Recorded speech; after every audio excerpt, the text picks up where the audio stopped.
सर्व सृष्टि रचनहार कबीर परमात्मा हम सब आत्माओं के जनक हैं, हमारे हमदर्द हैं। काल लोक में फंसी अपनी अच्छी आत्माओं को कबीर परमात्मा ढूंढते रहते हैं, जो यहाँ भयंकर कष्ट उठा रहे हैं। कबीर परमात्मा बिजली जैसी गति से अपने निज धाम सतलोक से आकर यहाँ काल लोक में प्रकट होते हैं और वापस सतलोक जाने का रहस्य बताते हैं। वो भक्ति के ऐसे गूढ़ मंत्रों को उजागर करते हैं जिन मंत्रों से मोक्ष प्राप्ति की जा सकती है। कबीर परमात्मा चारों युगों में आते हैं। वह ऊंचे स्वर में बोल बोल कर अपने अमृत ज्ञान की वर्षा करते हैं। चारों युग में संत पुकारे, कूक कहा हम हेल रे, हीरे मोती माणिक बरसें, ये जग चुगता ढेल रे। चारों युगों में परमात्मा कबीर अपनी अच्छी आत्माओं को मिलते हैं। आज हम उन्हीं महान आत्माओं का जिक्र करेंगे जिनको परमात्मा आकर मिले, वो अपना साक्षात्कार कराकर अपनी समर्थता से परिचित करवाया। गवाह नंबर 1, धनी धर्मदास, बांधवगढ़ मध्य प्रदेश। धनी धर्मदास वो महान आत्मा है जिनको परमात्मा कबीर स्वयं आकर मिले और उनसे पवित्र कबीर सागर लिपिबद्ध करवाया। धनी धर्मदास जी का जन्म हिंदू धर्म के वैश्य कुल परिवार में हुआ था। धनी धर्मदास जी के अंदर धार्मिकता कूट कूट कर भरी हुई थी। इसी कारण धनी धर्मदास जी रामकृष्ण जी के कट्टर पुजारी थे। उन्होंने एक रूपदास नाम के वैष्णव साधु को गुरु भी बना रखा था। अपने गुरु रूपदास के मार्गदर्शन करने पर धनी धर्मदास 68 तीर्थ के भ्रमण पर निकले थे। इसी तीर्थ यात्रा के दौरान परमात्मा कबीर जी उन्हें जिंदा महात्मा के रूप में मिले थे और उनको तत्व ज्ञान समझाया था। पहले तो धर्मदास जी ने परमात्मा कबीर जी का बहुत विरोध किया, परंतु परमात्मा कबीर जी के सटीक प्रमाणों को सुनने के बाद वह कबीर परमात्मा के कई बार अंतर्ध्यान होने के बाद धर्मदास जी को तत्व ज्ञान समझ आया और वो व्याकुल हो उठे। इसके बाद धर्मदास जी के बहुत विनय करने पर परमात्मा कबीर जी ने उन्हें अपना निजधाम सतलोक दिखाया। वह अपनी संपूर्ण जानकारी दी। संपूर्ण ज्ञान समझने के बाद वह सतलोक देखने के बाद धर्मदास जी पूर्ण परमात्मा कबीर साहिब जी पर कुर्बान हो गए। गवाह नंबर 2, नानक देव जी। सिख धर्म के प्रवर्तक गुरु नानक देव जी का जन्म सन 1469 वर्तमान पाकिस्तान के पंजाब प्रांत तलवंडी भाई नामक जगह पर एक हिंदू परिवार में हुआ। हिंदू धर्म में जन्म लेने के कारण नानक जी रामकृष्ण जी की पूजा करते थे। वह एक पंडित ब्रिजलाल पांडे से गीता भी पढ़ते थे। एक दिन परमात्मा कबीर जी नानक देव जी को बेई नदी पर मिले और उन्हें वास्तविक ज्ञान समझाया। उनको सतलोक दिखाकर अपना गवाह बनाया। परमात्मा कबीर जी से परिचित होने के बाद नानक देव जी ने परमात्मा कबीर जी की समर्थता व महिमा का गुणगान अपनी वाणियों में किया है। नानक जी ने अपनी वाणी में कहा है, तेरा एक नाम तारे संसार, मैं इहो आस एहो आधार, नानक नीच कह विचार, धानक रूप रहा करतार। एक जगह और नानक देव जी कहते हैं, एक अर्ज गुफ्तम पेश तू, दर कुन करतार, हक्का कबीर करीम तू, बेअब परवरदिगार। गवाह नंबर 3, दादू दयाल जी, अहमदाबाद, गुजरात। संत दादू दयाल जी का जन्म गुजरात प्रांत के अहमदाबाद में विक्रमी संवत 1601 यानी सन 1544 को एक ब्राह्मण परिवार में हुआ था, जिन्हें परमात्मा कबीर जी एक बूढ़े बाबा के रूप में सन 1551 में मिले थे और उन्हें अपना गवाह बनाया। बहुत दयालु स्वभाव होने के कारण दादू जी को दादू दयाल के नाम से जाना जाने लगा। नानक देव जी की तरह दादू दास जी भी कहते हैं, जिन मोह को निज नाम दिया सोई सदगुरु हमार। दादू दूसरा कोई नहीं, कबीर सिरजनहार। एक दिन दादू दास जी बच्चों में खेल रहे थे। वहां पर परमात्मा कबीर जी जिंदा बाबा के रूप में प्रकट हुए और सभी बच्चों को परमात्मा की कथा सुनानी शुरू कर दी। कथा सुनकर दादू दास जी परमात्मा कबीर जी से बहुत प्रेरित हुए और परमात्मा कबीर जी से सतलोक देखने की इच्छा जाहिर की। परमात्मा कबीर जी ने पास खड़े पान के पेड़ से एक पत्ता तोड़ा और उस पत्ते पर अमृत रखकर दादू दास जी को दिया और उन्हें नाम उपदेश भी दिया। उसके बाद परमात्मा कबीर जी दादू दास जी को अपने साथ सतलोक ले गए और अपनी समर्थता से परिचित करवाया। उन्हें भी अपना गवाह बनाया। इसका प्रमाण हमें गरीबदास जी की अमर वाणी में भी देखने को मिलता है। दादू को सतगुरु मिले, दई पान की पीक, बूढ़ा बाबा जिसे कह, यह दादू की नहीं सीख। दादू दास जी ने भी परमात्मा कबीर जी की कलम तोड़ महिमा की है। उन्होंने कहा है कि मेट दिया अपराध सब, आन मिले छिन्न माही, दादू संग ले चले, कबीर चरण की छाही, अभी तेरी सब मिटे, जन्म मरण की पीड़, श्वास उश्वास सुमर ले, दादू नाम कबीर की, जे कोई लेवे ओट, तिनको कभू लागे नहीं, काल वज्र की चोट। गवाह नंबर 4, मलुकदास जी, इलाहाबाद, उत्तर प्रदेश।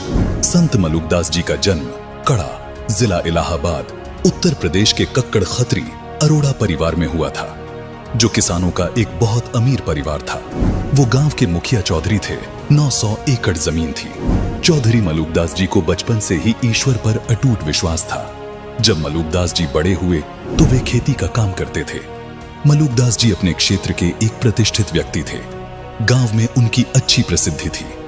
परमात्मा ने एक लीला करके उन्हें अपनी शरण में लिया था। आदरणीय मलुकदास जी को 42 वर्ष की आयु में परमात्मा कबीर जी मिले थे। परमात्मा कबीर जी की महिमा में मलुकदास जी कहते हैं, जपो रे मन साहिब नाम कबीर, दास मलुक सलूक कहत है, खोजो खसम कबीर। गवाह नंबर 5, घीसा दास जी, बागपत, उत्तर प्रदेश। घीसा दास जी का जन्म उत्तर प्रदेश के जिला मेरठ, वर्तमान जिला बागपत, गांव खेखड़ा में विक्रमी संवत 1860 यानी सन 1803 में हुआ था। एक दिन घीसा दास जी बाहर खेतों में खेल रहे थे। उनकी आयु 7 वर्ष थी। तब अचानक परमात्मा कबीर जी सतलोक से सहशरीर आए और घीसा दास जी को दर्शन दिए। परमात्मा कबीर जी ने अपनी प्रिय आत्मा घीसा दास जी को पूर्ण परमात्मा की भक्ति करने के लिए कहा और 1 घंटे तक सत्संग सुनाया। आदरणीय घीसा दास जी ने परमात्मा कबीर जी के मुख कमल से सतलोक तथा सतपुरुष की महिमा सुनी और सतलोक की सैर करने की इच्छा व्यक्त की। परमात्मा कबीर जी ने घीसा दास जी को मंत्र उपदेश दिया तथा उनकी आत्मा को शरीर से निकालकर अपने साथ सतलोक ले गए। बालक घीसा दास जी अचेत हो गए। अगली सुबह बालक घीसा दास जी को जब होश आया तब उन्होंने सभी को बताया कि कबीर प्रभु स्वयं जिंदा बाबा के रूप में मुझे आकर मिले थे। परमात्मा कबीर जी ने घीसा दास जी को भी अपना गवाह बनाया। गवाह नंबर 6, सन 1244 में परमात्मा कबीर जी समस्त्रबेस के रूप में रूमी को मिले थे। एक दिन रूमी अपने शागिर्दों को हौज के किनारे पढ़ा रहे थे। तभी समस्त्रबेस के रूप में परमात्मा कबीर जी वहां आए और किताबों की ओर इशारा करते हुए पूछने लगे, ये क्या है? रूमी ने परमात्मा कबीर को उत्तर दिया कि बाबा, ये वो है जो तू नहीं जानता। ये सुनकर समस्त्रबेस के रूप में कबीर परमात्मा ने रूमी की सारी इल्मी किताबों को हौज में धक्का दे दिया और एक एक करके सारी किताबें पानी से बाहर निकाल कर रख दी। रूमी ने देखा कि एक भी किताब गीली नहीं हुई थी, बल्कि उन किताबों से सारा रेत बाहर निकल रहा था। ये देखकर रूमी ने समस्त्रबेस के रूप में कबीर परमात्मा को कहा कि बाबा, ये क्या है? परमात्मा कबीर जी ने उत्तर दिया कि ये वो है जो तू नहीं जानता, और वहां से चले गए। अगले दिन दोबारा रूमी और परमात्मा कबीर जी की मुलाकात हुई। परमात्मा कबीर जी के तर्क सुनकर रूमी अपने घोड़े से नीचे गिर गया। उसके बाद कई बार परमात्मा कबीर जी समस्त्रबेस के रूप में रूमी से मिलते रहे और उनको तत्व ज्ञान समझाते रहे, जिससे रूमी की परमात्मा में अजब कसक बनी। परमात्मा कबीर जी की याद में रूमी पागल से हो गए। रूमी ने परमात्मा कबीर जी से ज्ञान प्राप्त करके भक्ति शुरू की व अपनी परंपरागत साधना त्याग दी। रूमी ने परमात्मा कबीर जी के ज्ञान से प्रभावित होकर एक किताब भी लिखी, जिसका नाम है दीवाने कबीर। गवाह नंबर 7, जंबेश्वर जी, संरथल, राजस्थान। बिश्नोई धर्म के प्रवर्तक श्री जंबेश्वर जी महाराज का जन्म गांव पीपासर, राजस्थान प्रांत में भारतवर्ष में हुआ। इनका भक्ति स्थल समराथल, राजस्थान में है। संत जंबेश्वर जी को परमात्मा कबीर जिंदा बाबा के रूप में गांव समराथल में मिले थे। इसका प्रमाण हमें जंबेश्वर जी की वाणियों में भी देखने को मिलता है। जंबेश्वर जी अपनी वाणी में कहते हैं, दिल दिल आप खुदाबंद जाग्यो, सब दिल जाग्यो सोई, जो जिंदो हज काबे जाग्यो, थल सिर जाग्यो सोई। संत जंबेश्वर जी ने बताया है कि जिस समय मोहम्मद जी हज के लिए मक्का में गए थे, उस समय परमात्मा कबीर जिंदा महात्मा के रूप में हजरत मोहम्मद जी को काबा मक्का में मिले थे और उनको जगाया था कि मंदिर मक्का आदि तीर्थ स्थानों पर चक्कर लगाने से परमात्मा नहीं मिलता। परमात्मा प्राप्ति के लिए मंत्र जाप की आवश्यकता है। आगे वाणी में संत जंबेश्वर जी ने यह भी बताया है कि वही परमात्मा थल सिर समराथल राजस्थान प्रांत में आया और मुझे जगाया। गवाह नंबर 8, शेख फरीद। शेख फरीद एक महान भगत आत्मा थे। उनके जन्म से ही भक्ति के प्रबल संस्कार थे। इन्हीं संस्कारों की वजह से एक गुरु द्वारा दी गई शिक्षा की कठिन से कठिन तप करना चाहिए, उससे परमात्मा प्राप्ति होती है। इसलिए शेख फरीद जी कठिन तप करते थे। परमात्मा के दर्शन के उद्देश्य से शेख फरीद जी कुएं में उल्टे लटक जाया करते थे। नाम मात्र आहार किया करते थे। शरीर अस्थि पिंजर रह गया था। परमात्मा में इतनी दृढ़ आस्था देखकर एक दिन परमात्मा कबीर जी उनके पास जिंदा महात्मा के रूप में गए और उन्हें कुएं से बाहर निकाल लिया। परमात्मा कबीर जी ने शेख फरीद को वास्तविक ज्ञान बताया कि घोर तप से परमात्मा प्राप्ति नहीं होती। शेख फरीद जी परमात्मा कबीर जी के ज्ञान को सुनकर प्रभावित हुए। वह कबीर साहिब जी से नाम उपदेश लिया। शेख फरीद जी ने परमात्मा कबीर जी से सतनाम प्राप्त किया व उसका जाप किया। उसके बाद परमात्मा कबीर जी ने उन्हें सार शब्द दिया, जिसको प्राप्त करके शेख फरीद जी ने अपना जीवन सफल बनाया तथा सतलोक चले गए और पूर्ण मोक्ष प्राप्त किया। गवाह number 9, Timur Lang. Timur Lang एक लोहार था। परमात्मा कबीर जी उन्हें एक जिंदा साधु के रूप में मिले थे। एक दिन तैमूर लंग बकरी चरा रहे थे। उस समय उनकी उम्र 18 वर्ष थी। तभी परमात्मा कबीर एक जिंदा साधु रूप बनाकर तैमूर लंग के पास गए, उनसे मिले। तैमूर लंग इतने गरीब थे कि उनके पास कभी खाने को रोटी होती तो कभी नहीं। फिर भी तैमूर लंग ने परमात्मा कबीर जी को भोजन ग्रहण करने को कहा और परमात्मा कबीर को भोजन करवाया। भोजन करने के बाद परमात्मा कबीर जी ने तैमूर लंग को बकरी बांधने वाली बेल से 7 बार मारा और उन्हें 7 पीढ़ी के राज का आशीर्वाद दे दिया। इसी कारण परमात्मा कबीर के आशीर्वाद से धीरे धीरे तैमूर लंग ने इराक, ईरान, तुर्किस्तान पर कब्जा कर लिया। फिर भारत पर भी अपना शासन जमा लिया। दिल्ली के राजा ने तैमूर लंग की पराधीनता, गुलामी स्वीकार नहीं की। तैमूर लंग ने उसे भी मार भगाया। बाबर तैमूर लंग का तीसरा पोता था। उसके बाद औरंगजेब तक तैमूर लंग के वंशजों ने दिल्ली पर शासन किया। औरंगजेब के बाद तैमूर लंग का राज्य टुकड़ों में बंट गया। इसका प्रमाण हमें गरीबदास जी की वाणी में भी देखने को मिलता है। गरीबदास जी अपनी वाणी में कहते हैं, रोटी तैमूर लंग को दिन्ही, तातें 7 बादशाही लिन्ही। एक दिन तैमूर लंग शिकार पर गया था। वर्द हो गया था। परमात्मा कबीर जी दोबारा उसी जिंदा साधु का वेश बनाकर तैमूर लंग से मिले। उसको समझाया कि भक्ति कर राजा, नहीं तो नरक में गिरेगा। भूल गया वो दिन जब एक ही रोटी थी घर पर। उसी समय तैमूर लंग परमात्मा कबीर जी के चरणों में गिर गया। दीक्षा ली, राज्य पुत्र को दे दिया। 10 वर्ष और जीवित रहा। वह परमात्मा कबीर जी द्वारा बताई भक्ति की। गवाह नंबर 10, हजरत मूसा जी। हजरत मूसा जी यहूदी धर्म के व्यवस्थापक के रूप में जाने जाते हैं। काल ब्रह्म ने उन्हें ज्ञान बताया। उसी आधार से उन्होंने अपने आप को सबसे ज्यादा इल्म वाला मान लिया। इसी कारण जब एक दिन हजरत मूसा सत्संग फरमा रहे थे तो उनसे एक सत्संगी ने पूछा कि हे मूसा, आज के दिन जमीन पर सबसे ज्यादा इल्म रखने वाला शख्स कौन है? हजरत मूसा ने बड़े गर्व से उत्तर दिया, मैं। काल ब्रह्म को मूसा का ये अंदाज बिल्कुल पसंद न आया और कहा कि मूसा, तेरी यह बात सुनकर मुझे बहुत दुख हुआ। तूने अपने आप को सबसे बड़ा इल्मी कैसे मान लिया? घुटनों के बल बैठे मूसा ने कहा कि मैं आपका भेजा हुआ रसूल हूं और मुझे सारा इल्म आपसे हासिल है। इसलिए मैंने ये कह दिया कि आज जमीन पर मुझसे ज्यादा इल्म किसी के पास नहीं है। काल ब्रह्म ने कहा कि मूसा, जमीन पर तुझसे ज्यादा इल्म रखने वाला शख्स मौजूद है और तेरा इल्म उसके इल्म के सामने कुछ भी नहीं है। मूसा ने कहा कि हे अल्लाह, मैं उस शख्स से मिलना चाहता हूं ताकि मैं वो इल्म हासिल कर सकूं जो मेरे पास नहीं है। वो शख्स कहां रहता है और कैसे मिलेगा, ये बताने की मेहरबानी कीजिए। काल ब्रह्म ने मूसा जी को अल खिज्र के पास भेज दिया। उसके बाद मूसा अल खिज्र के पास पहुंचे। वह अपना परिचय दिया। कहा, मुझे अल्लाह ने आपसे इल्म सीखने के लिए भेजा है। आप मुझे वो नेक इल्म सिखा दें जो आपके पास है। अल खिज्र ने कहा कि अच्छा, अगर आप मेरे साथ चलना ही चाहते हो तो ध्यान रहे, आप किसी भी चीज के बारे में मुझसे सवाल ना कीजिएगा जब तक मैं खुद उसके बारे में ना बताऊं। लेकिन हजरत मूसा अल खिज्र जी की शर्तों पर खरे नहीं उतर पाए, जिस कारण उन्हें अल खिज्र जी से बिना इल्म प्राप्त किए ही वापस लौटना पड़ा। हजरत मूसा को मिलने वाले अल खिज्र कोई और नहीं बल्कि स्वयं कबीर परमात्मा ही थे। गवाह नंबर 11, इब्राहिम अधम सुल्तान। इब्राहिम अधम सुल्तान बलख शहर का एक ऐसा राजा था जिसकी शानो शौकत इंद्र के समान थी।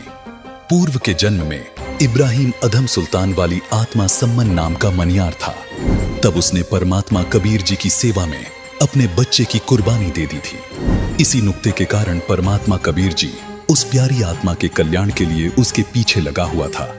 परमात्मा कबीर जी ने अब्राहम अधम सुल्तान को माया रूपी दलदल से निकाला, उन्हें मूल ज्ञान व मोक्ष दिया। परमात्मा कबीर जी इब्राहिम अधम सुल्तान को जिंदा बाबा के रूप में उनके पूर्व जन्म के प्रबल संस्कारों के कारण मिले थे। परमात्मा कबीर जी इब्राहिम अधम सुल्तान के सामने कई बार अंतर्ध्यान हुए, कई बार उनको ज्ञान समझाया। तब कहीं जाके इब्राहिम अधम सुल्तान ने अपना राज्य त्यागा और परमात्मा कबीर जी के द्वारा बताई भक्ति की तथा मोक्ष को प्राप्त हुए। इसका प्रमाण हमें गरीबदास जी महाराज की वाणियों में भी देखने को मिलता है।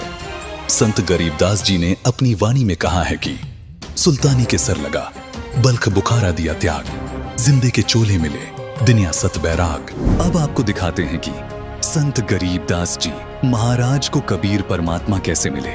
ये सच्ची घटना एक ऐसे महान संत के बारे में है जिन्हें परमेश्वर कबीर जी ने न सिर्फ सह शरीर दर्शन दिए बल्कि अपने साथ सतलोक भी लेकर गए। हम बात कर रहे हैं हरियाणा की पावन धरती पर अपने अद्वितीय ज्ञान की छटा बिखेरने वाले संत गरीबदास जी महाराज की। संत गरीबदास जी महाराज का जन्म हरियाणा के जिला झज्जर गांव छोड़ानी में सन 1717 में जाटों के एक प्रसिद्ध धनखड़ परिवार में पिता श्री बलराम जी और माता श्रीमती रानी देवी जी के यहाँ हुआ था। गांव छोड़ानी में गरीबदास जी महाराज का नानका है। गरीबदास जी गांव करौथा जिला रोहतक हरियाणा के रहने वाले धनखड़ गोत्र के थे। इनके पिता श्री बलिराम जी का विवाह गांव छोड़ानी में शिवलाल सिहाग की बेटी रानी देवी से हुआ था। श्री शिवलाल जी का कोई पुत्र नहीं था, इसलिए श्री बलराम जी को घर जमाई रख लिया गया था। गांव छोड़ानी में रहते 12 वर्ष हो गए थे तब संत गरीबदास महाराज जी का जन्म गांव छोड़ानी में हुआ था। श्री शिवलाल जी के पास 2500 बीघा जमीन थी, जिसके वर्तमान में 1400 एकड़ जमीन बनती है। उस सारी जमीन के वारिस श्री बलराम जी हुए तथा उसके पश्चात उनके इकलौते पुत्र संत गरीबदास जी उस सर्व जमीन के वारिस हुए। गरीबदास जी बचपन से ही अन्य ग्वालों के साथ गौ चराने जाते थे। कबलाना गांव की सीमा से सटे नला नामक खेत में 10 वर्ष के बालक गरीबदास जी जांडी के पेड़ के नीचे प्रातः 10 बजे अन्य ग्वालों के साथ जब भोजन कर रहे थे, तभी वहां से कुछ दूरी पर सत्य पुरुष कबीर साहिब जिंदा महात्मा के रूप में सतलोक से अवतरित हुए। गरीबू, सूरज सर पर आने वाला है, चलो हम सभी भोजन कर लेते हैं। हाँ चलो। हाँ, चलो चलो चलो उस जांडी के पेड़ के नीचे बैठते हैं। आ जाओ चलो चलो चलो। अपनी पोटली खोलते हैं, देखो तो सही मेरी पोटली में क्या है आज। लो गरीबू, तुम भी खाओ इसमें से। हाँ।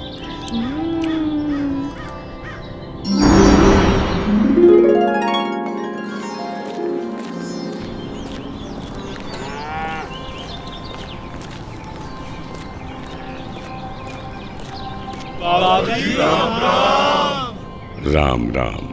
बाबा जी आओ, रोटी खाओ। नहीं, मैं अपने गांव से ही भोजन करके आया हूँ। कौन सा गांव है आपका? मेरा गांव सतलोक है।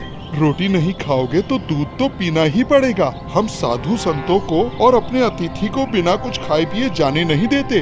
हाँ हाँ बाबा जी, दूध पीना तो आपको स्वीकार करना ही पड़ेगा। ठीक है, मैं आपका आतिथ्य स्वीकार करूंगा, पीऊंगा दूध, लेकिन वो दूध कुंवारी गाय का होना चाहिए। कुंवारी गाय? कुंवारी गाय? ये कैसे हो सकता है? दूध कैसे दे सकती है? बाबा जी, आप दूध पीना नहीं चाहते, इसलिए आप मजाक कर रहे हो। ऐसी बात नहीं है, मैं कुंवारी गाय का दूध पीता हूँ। इसलिए अगर आप मुझे कुंवारी गाय का दूध पिला सकें तो मैं आपका दूध स्वीकार कर लूंगा। महाराज, इस बच्चे के ना तो अब तक कोई बच्चा हुआ है, ना ही उसके कोई स्तन है, फिर ये दूध कैसे देगी? देगी, जरूर देगी। अगर आप लोगों के पास कोई ऐसा बर्तन है जिसमें दूध को निकाला जा सके तो मुझे दो। बाबा जी, ये रहा बर्तन। अब इसे स्तन वाली जगह पर पकड़ कर बैठो।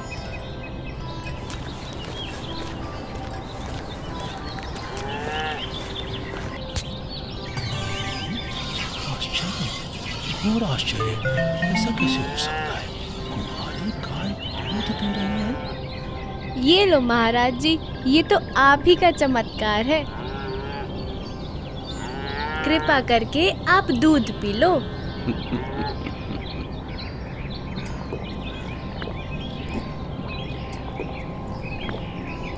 ये लो, ये बाकी बचा दूध आप लोगों के लिए प्रसाद है, आप ग्रहण करें। ये दूध हम नहीं पी सकते, ये तो पाप का दूध है। इस दूध को कुंवारी गाय से निकाला है आपने। एक तो ना जाने कौन सा जादू टोना किया है आपने इसमें, और ऊपर से इसे झूठा भी कर दिया। आप ना जाने कौन हो, ना जाने किस जाति के हो। मैं तो कहता हूँ भाइयों, चलो यहाँ से, नहीं तो क्या पता ये बाबा हमें भी ना जाने क्या जादू टोना कर दे। हाँ, चलो चलो चलो चलो चलते हैं। चलो, क्या जादू टोना कर देंगे। चलो चलो।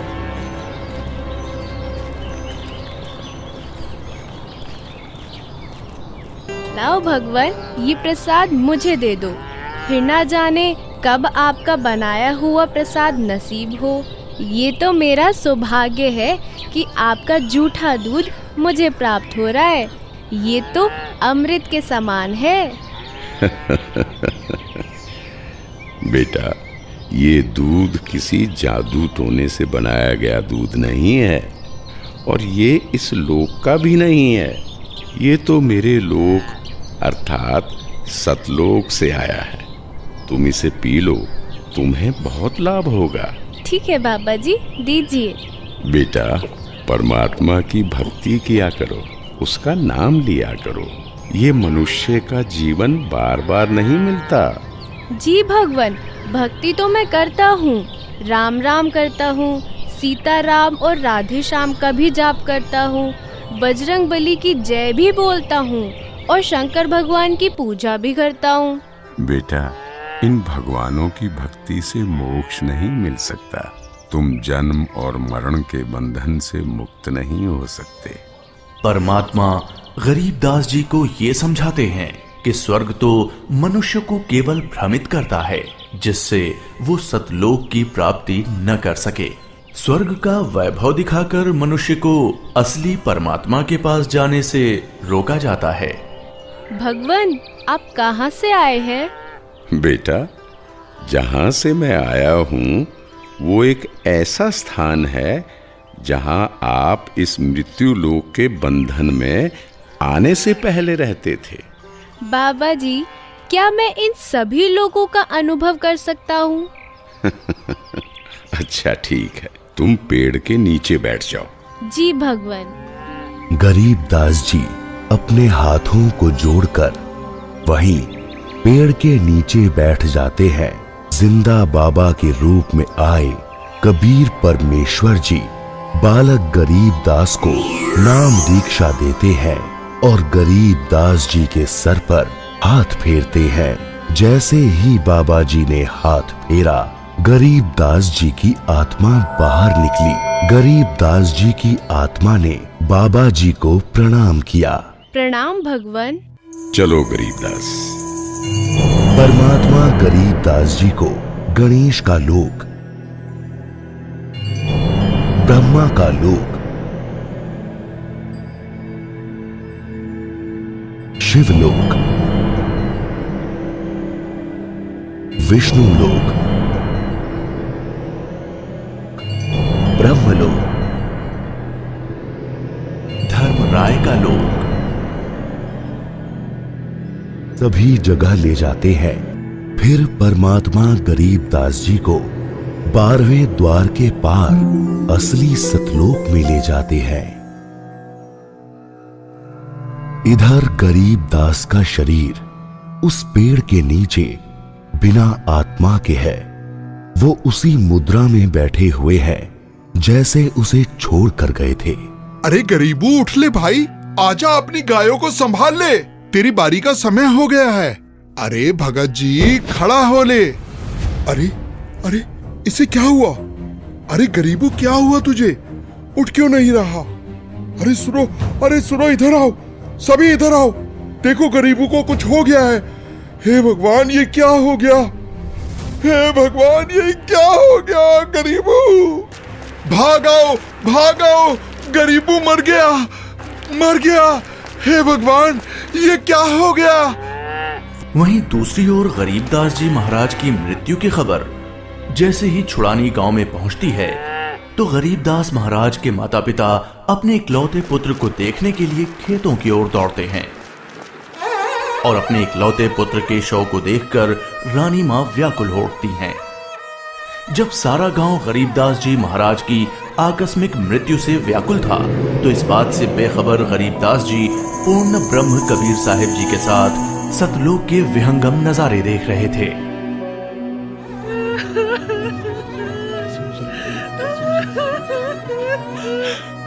गरीबू को उसी पाखंडी बाबा ने दूध पिलाकर मारा है। हाँ, उसी ने कुछ जादू टोना किया है। देखो ना, गरीबों की माँ का रो रो कर बुरा हाल हो गया है। हे भगवान, कितना सुंदर लोक है। ये महल किसका है? ये महल तो करोड़ों सूर्यों के तेज से भी अधिक तेज वाले परमात्मा का है। चलो अंदर चलो। इसका मतलब ये बाबा जी जो मुझे यहाँ सतलोक लेकर आए हैं वो भगवान के सेवक है। असली भगवान तो ये है। मुझे इन्हीं सिंहासन पर बैठे हुए परमात्मा की पूजा करनी चाहिए। आखिर ये कैसी माया है? बाबा जी पर तो खुद परमात्मा ही चावर कर रहे हैं।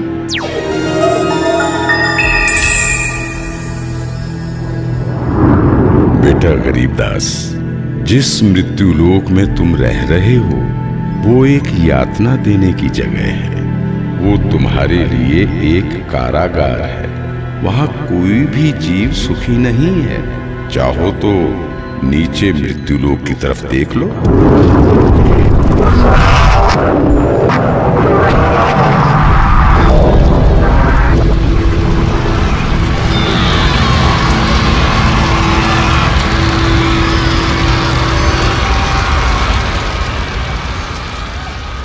यही है मृत्यु लोक की सच्चाई, जहां फंसकर मनुष्य अपना कीमती जीवन नाश कर देता है और कर्म कांडों में फंसा रहता है। बेटा, मृत्यु लोक पर तत्वज्ञानी संत की कृपा से मुक्ति पाकर तथा मृत्यु लोक के अलावा यमलोक, स्वर्ग लोक, विष्णु लोक, शिव लोक, ब्रह्म लोक जैसे जिन 21 ब्रह्मांड के लोकों में तुम गए हो, वहां से भ्रमित हुए बिना जो भी जीवात्मा सतलोक में आती है तो सतलोक में खाली पड़े महलों में वो बिना किसी भेदभाव के रहते हैं।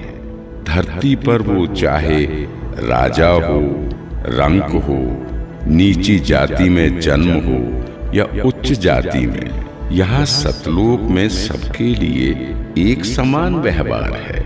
यहाँ कोई जन्म मरण नहीं है, वृद्धावस्था नहीं है, ना ही कोई बंधन है। बेटा गरीबदास, तुम्हारा स्थान भी यही सतलोक है। बेटा गरीबदास, जाओ, अब तुम मृत्यु लोक में वापस जाओ। परमात्मा, मैं उन सभी लोगों की सच्चाई जान गया हूँ। कृपा करके आप मुझे वहाँ वापस ना भेजो। बेटा, तुम ऐसे यहाँ नहीं रह सकते, क्योंकि जब आप यहाँ से गए तो आप पुण्यों से परिपूर्ण थे। तो इसलिए तुम जब उस लोक में उतने ही पुण्यों से परिपूर्ण हो जाओगे, तभी इस लोक में वापस आ सकोगे और एक स्थायी स्थान को प्राप्त कर सकोगे। बेटा, मैं तुम्हें एक ऐसी अनमोल भक्ति दूंगा जिसके साथ तुम नीचे मृत्युलोक में जाओगे और वहां थोड़े ही प्रयास में पुण्यों से धनी हो जाओगे। नीचे जाकर मेरे ज्ञान का प्रचार करो, सच्चे परमात्मा के बारे में लोगों को बताओ।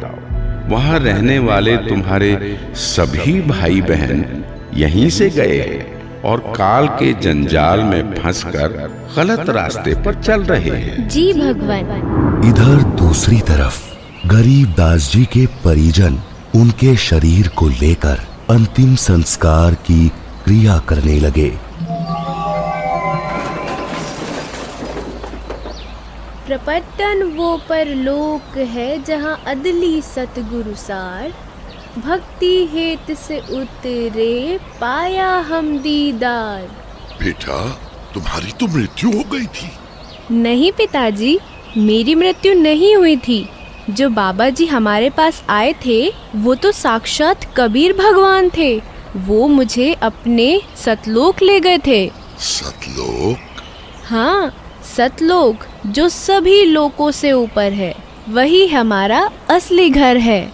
वहाँ जाकर मुझे पता चला कि कबीर भगवान ही इस संपूर्ण ब्रह्मांड, संपूर्ण जगत के मालिक हैं और वही असली परमात्मा है। बोलो कबीर भगवान की जय। अजब नगर में ले गया हमको सतगुरु आन, झिलके बिंब अगाध गति वहाँ सोते चादर तान। अनंत कोटि ब्रह्मांड का एक रति नहीं भार, सतगुरु पुरुष कबीर है कुल के।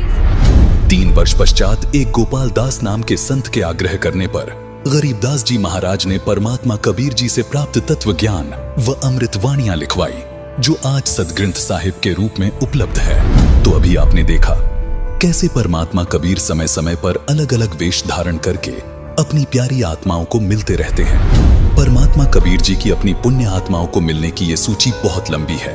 नामदेव, रामदेव पीर, हजरत मोहम्मद, मीराबाई जैसी बहुत सारी पुण्यात्माओं को भी परमात्मा कबीर जी मिले व सत्य ज्ञान समझाया, वास्तविक भक्ति विधि बताई। कबीर साहिब समय समय पर अन्य रूप धारण करके लीला करते हैं, जिसको आम जन साधारण समझ नहीं पाता।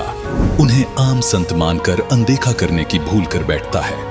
वैसे ही आज कबीर परमात्मा संत रामपाल जी महाराज के रूप में लीला कर रहे हैं। तमाम महापुरुषों ने कबीर परमात्मा की महिमा का वर्णन किया है, लेकिन जितने सरल, साधारण और प्रामाणिकता के साथ संत रामपाल जी महाराज ने कबीर साहिब जी को पूर्ण परमात्मा साबित किया है, ऐसा सिर्फ खुद परमात्मा कबीर ही कर सकते हैं। ये अनमोल ज्ञान जगत गुरु तत्वदर्शी संत रामपाल जी महाराज के सत्संगों का अंश मात्र है। संपूर्ण आध्यात्मिक ज्ञान के लिए सुनिए संत रामपाल जी महाराज के मंगल प्रवचन। आप संत रामपाल जी महाराज जी के मंगल प्रवचन संत रामपाल जी महाराज एप्लीकेशन पर भी सुन सकते हैं तथा उनके द्वारा लिखी पुस्तकें भी डाउनलोड कर सकते हैं।